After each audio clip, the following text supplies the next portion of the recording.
그런데 이준석이 가지고 있는 장점은 초반엔 말이었거든요. 그러면 그 말로 정치를 시작해서 뭔가를 보여줬어야 되는데 지금은 그 말 때문에 신뢰를 모두 다 잃었어요. 그러면 정치가 신뢰를 기반으로 하는 예술이라고 한다면 이준석은 자기 자양분은 이제 완전 다 요번 대선을 통해서도 잃은 상황이라고 생각을 합니다. 그래서 그 이준석에게 힘을 실어줄 수 있는 사람들, 나는 물러나지만 나의 씨앗을 심고 가겠다 하는 홍준표 전 시장 같은 분이 등장하게 된 것 같고요.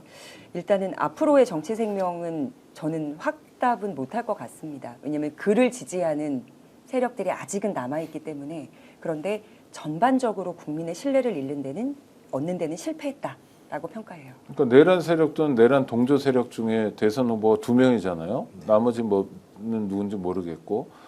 근데 김문수의 앞으로 정치가 없을 거 아닙니까? 전 그렇게 판단하는데. 그렇게 말씀하지 마시고. 아, 네, 뭐 모르는 알 수 없는 거죠. 모르는 일이죠, 물론. 워낙 오래 살고 건강해가지고. 네, 한덕수가 다시 나올 수도 있으니까 하여튼 가능성이 적은데 이준석은 끊임없이 정치를 하려고 하겠죠.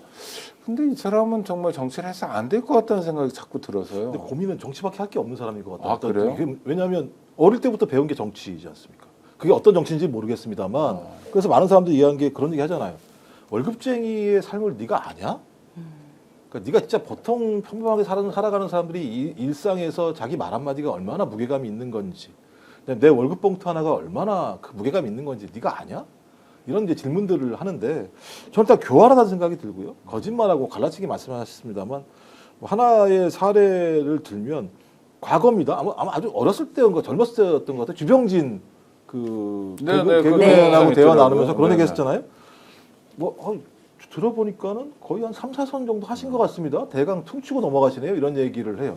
근데 뭐냐면 경험은 시간으로 만드는 겁니다. 그냥 예를 들면 살짝 곁눈질로 봐가지고 얘기하는 건 경험이 아닌 거죠.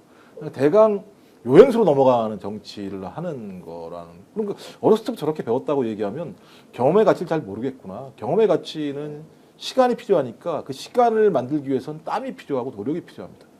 이 가치를 잘 모르겠구나 생각이 들어서 이런 사람이 정치를 하면 가난한 사람들, 약자들이 고통받을 수밖에 없다라는 생각을 하나 했고요.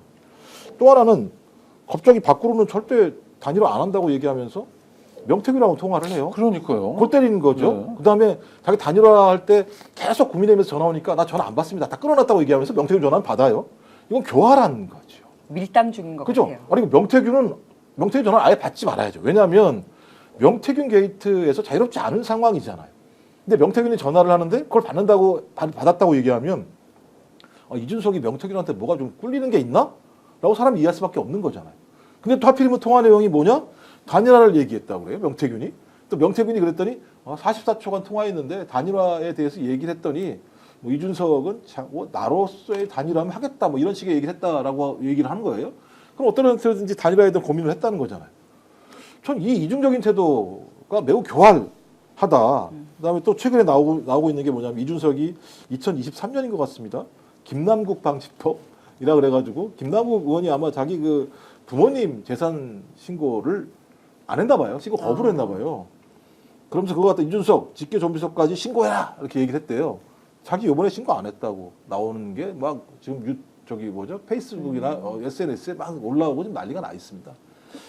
저는 뭐 이런 걸 보면서 문제는 이준석이라는 정치인 같은 사람이 정치를 하면 안 된다고 생각이 들긴 합니다만 또 역으로 이준석이 할 수 있는 건 정치밖에 없기 때문에 앞으로도 이준석은 우리 사회에서 매우 암적인 존재가 될 가능성도 꽤 있다. 근데 제가 왜 그러냐면 이준석 개인의 문제가 아니고요. 유럽 사회에서 이렇게 성장한 정치인들이 극우정당들을 만들어내는 주요한 역할을 해왔어요. 실제적으로 유럽에서는. 그래서 그게 고통스러워요. 자기의 정치적인 이익을 위해서라면 그것이 극우라고 하더라도 수용해서 자기의 정치적 이득을 취하는 길로 갈 개연성도 꽤 높지 않을까 생각이 들어서 참 답답하다. 그러니까 이준석이란 캐릭터가 일종의 금도를 허무는 캐릭터 같아요. 그래도 약자 소수자의 지위에 있는 사람들은 건드리지 않는다 우리가 잘 해드리지도 못하면 이런 금도 같은 게 있거든요. 그러니까 젠더 문제도 사실 네.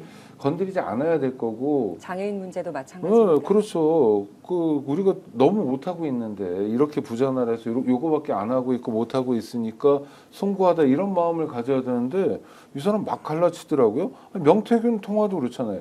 아니 대선 때 대선 후보하고 전화 통화하는 거 만만한 일 아니지 않습니까? 전화 통화하고 싶은 사람 되게 많을 거고 그렇죠. 네. 그러니까 보통은 수행실장이나 뭐 이런 수행원들하고 통화해서 의사를 물어보고 이런 거 아닐까요? 직거래가 되나요? 기다렸던 전화이기 때문에 아. 본인이 반드시 직접 받아야 하는 어떤 이유가 있었던 것 같고 지금 댓글 중에 강미정이 이준석을 차세대 정치인이라고 추켜 세운다라는 그 오해했어요. 메시지가 그거. 있는데 제가 한 얘기가 아니라 이제 국힘이나 홍준표 전 시장이 그러하게 여긴다라는 말씀으로 바로 잡고 싶습니다. 오늘 방송 어떠셨습니까? 마음에 들었다면 구독, 좋아요로 스픽스를 응원해 주십시오. 여러분들의 구독, 좋아요는 가장 큰 힘이 됩니다. 스픽스 구독, 좋아요.